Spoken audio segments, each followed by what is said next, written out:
left foot first is what our ancients would use to exercise their power.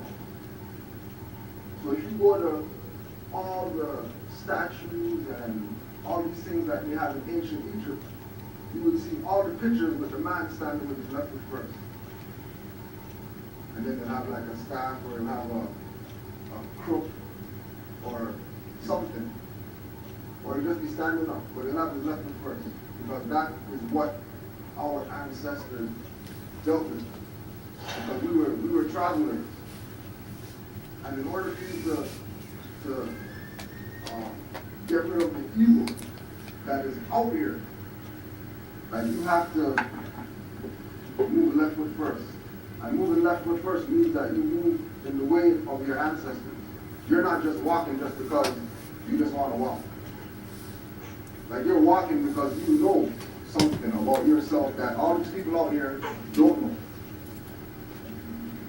Know which road you came and standing on the square. And standing on the square is basically standing at 90 degrees. And when you stand at 90 degrees and then you stand at 90 degrees, you get what they have as the Mason. And then when you put a plane on that, you get the Star of David that we're going to go into later, which is showing that everything is connected. But he came standing on the square to represent the fact that here is where we are. Like we don't have to move from here. We are making a stand. Like when they say stand at attention or whatever in the army, like they're standing on their square. And what's the whole idea about attention? Don't move. Stay where you're at. Stay here. Right? When you're at ease, then you can do whatever. And when they do the marching, what do they start with? Left, right, because left foot first. Even they are using our stuff. And look how powerful they are, using our stuff. Imagine every time we walked out our house, we like truly thought about, okay, I'm going to go out my house, left foot first. Just because that's how our ancestors did it. We would, because we're connected to the universe, and we're doing something that the universe gave us to do since way back then, we basically bring that into the forefront. We bring that into today. Right? So the idea is that there's a connection between these two brothers. That majority of people look at Marcus Garvey and don't even want to say Messiah. They don't even want to say that he was like a saint. Only the Rastafarian movement and the Garveyite movement, the Pan-African movement, really revere him. Everybody else just sees him as, yeah, he's somebody that stood for, ourselves and stood for what we should be standing for. When he was way beyond that. He was sent by the Creator. And we know that he was sent by the Creator because Louis Garvey in his writings says that he was sent by the Creator. And he's not saying that he was sent by the Creator to put himself in a position to make you feel like you're not that too. He's just coming to relay the message that, hey, you're just like me. All you have to do is follow these steps and take heed to these lessons in order to know thyself. And when you know thyself, then you would be able to know all these other people who are out here. That when you go to the store and you see a particular person, you can greet them in their way of greeting. Instead of just telling them hi or what's up or whatever. Like imagine that you, a person who they think is a nigger or whatever, you go into Oriental store and you greet them in their language. How they should be greeted. They would look at you differently. They wouldn't look at you like just somebody who's, you know what I mean? Or let me tell you something or whatever. They would see you for more than an artificial person. They would actually see you for what you really are. So the teachings of these brothers are even the same. But they hit the history of global duality. And they directly almost tried to wipe this history off the map after a prophet global duality died. Because the whole idea is that you're not supposed to know this stuff. That you're indigenous to this land. You're supposed to think that, yeah, you're a slave. You know what I mean? And you came from Africa. But that was our past history. Right? So when you look at the teaching, you find out that Marcus Garvey founded the UNIA, which was an organization set up to teach our people to be themselves and be united. That we're not separate. We're all equal. We're all the same people. Why don't we all call ourselves African and deal with ourselves on that level and unite with other Africans? Hence, Africa for the African was a model that you can say that they live by. Africa for the Africans. German for the German, French for the Frenchman, whatever, then Africa for the African. He taught self-sufficiency. And the fact that we have to be self-sufficient. Like we have to provide for ourselves, do for ourselves, right? We have to go to our stores and buy at those stores, opposed to going and shopping at wherever. Just because, we want to have something to eat or whatever. Or, well, oh man, we can't shop there because, a plate of food is like $9 or whatever. That's cool. They got to make money too. Nobody's complaining about the $250 tunes that it takes $50 to make. You know what I mean? Nobody's not complaining about the Benz or whatever. You know what I mean? That's made by Nazis who killed Jews people or whatever the case is. They don't argue about that. But they're going to argue about this little man who has a restaurant trying to be self-sufficient, and all he wants is you to come buy something. Right? But we don't want to do that. We want to go get fast food. Because when you go to those black people stuff, they take too long and you're waiting and, and whatever. And he doesn't wash his hands after he deals with the money or whatever the case is. Any excuse not to work with ourselves. Right? God was teaching us to be opposite of that. Work with ourselves. Regardless of what, work with ourselves. Unity, same thing.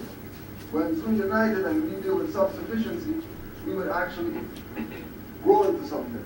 Right? We taught black nationalism. The fact that as a united people, we are actually a nation. We're not just some people united.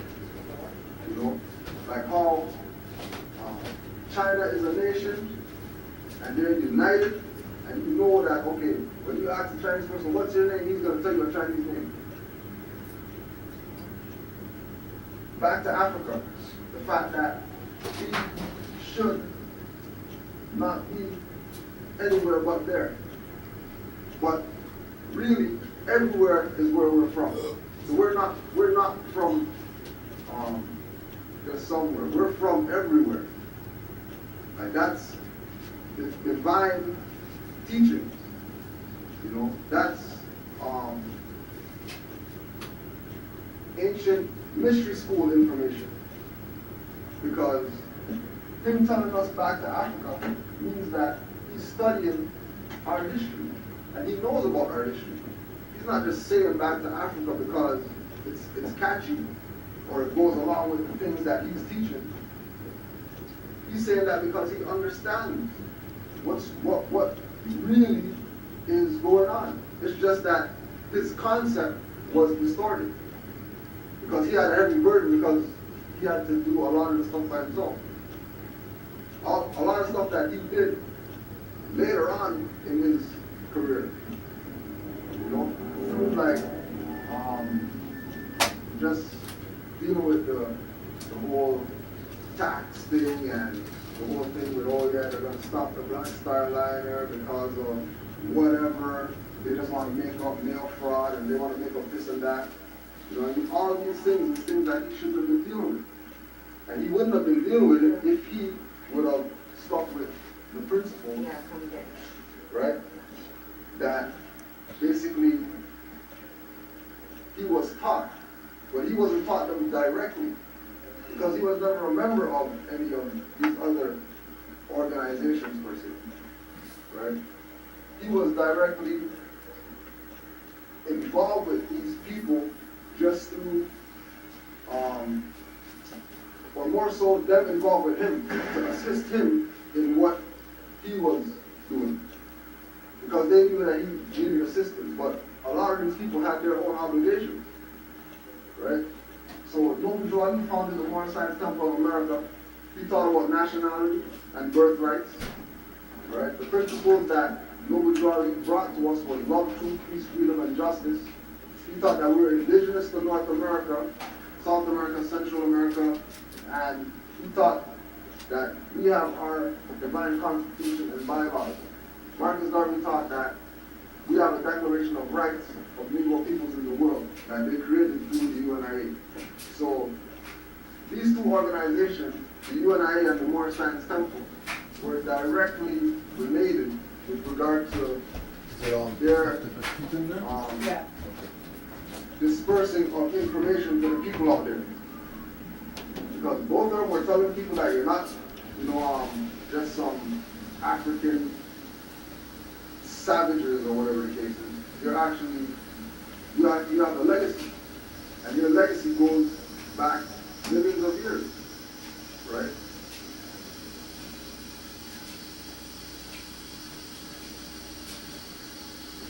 So the Prophet Noble Jordan teaches us about nationality and birthright, right? Marcus Garvey taught nationality. But because of him not going through the Moorish school of thought, because of him just being somebody involved with it indirectly, he didn't even really understand what he was saying. Because he was really for his time, and he was really for our time. He wasn't for those people back there.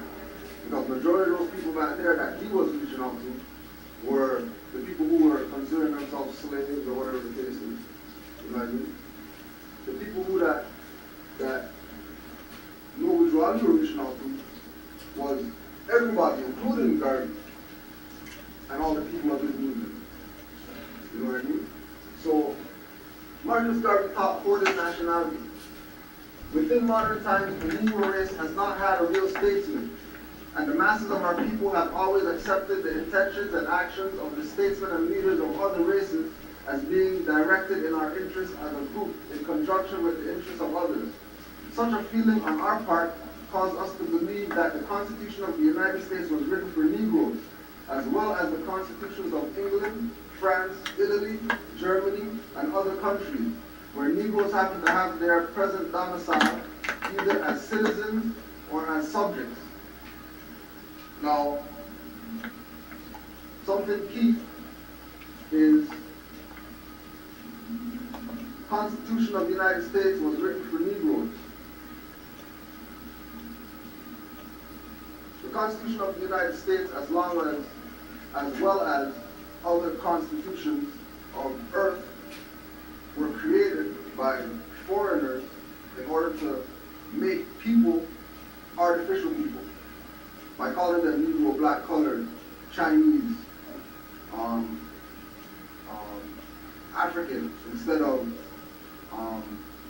Abyssinian, right?